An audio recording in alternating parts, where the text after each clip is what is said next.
Happy Plant Tip Tuesday, everyone. Hey, this is Megan, the owner of the Zen Succulent in Durham, North Carolina, and I'm so thrilled to go over this moisture-loving, low-maintenance plant in front of us, the bird's nest fern. Join in for plant tips and more. These plants are native to the rainforests of Africa, Asia, and Australia, and they're moisture-loving, so that's what you want to give them. But they're recognized because of their nice fronds that are curly, straight, in that apple green color texture.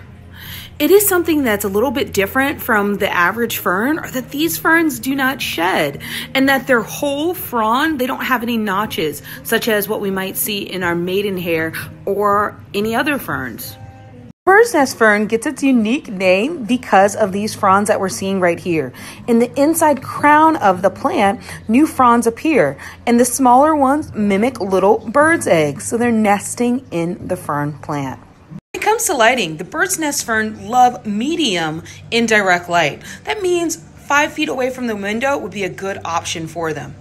Now, if your plant leaves, instead of being vivid green, turn very pale, that means too much light, so reduce the Keep the soil slightly moist but never soggy for your bird's nest fern.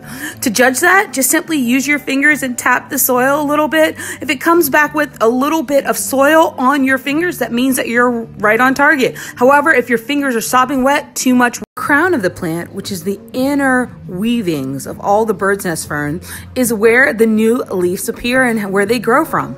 It's important when watering, because that's where new leaves are, not to water directly on the crown, but water on the soil. These plants love humidity. If they're not getting enough humidity, their leaves might completely turn yellow or browning at the tips to stop growth. To prevent that, always give them humidity via spritz or having them in a pebble tray and watering that pebble tray. Bird's nest ferns can be fertilized. However, we want to make sure whenever we're using a fertilizer to always use half the recommended dose and only in the growth periods, which are the spring and the summer months.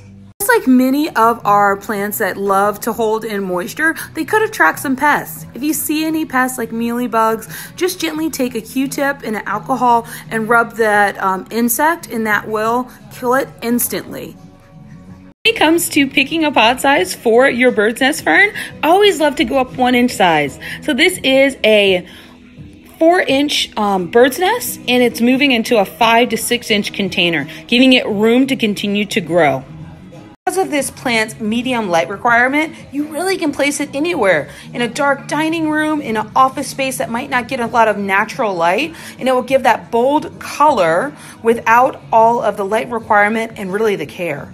Thanks everyone for joining us for another Plant Tip Tuesday here at the Zen Succulent in downtown Durham, North Carolina. We're open Wednesdays through Sundays and always online at thezensucculent.com.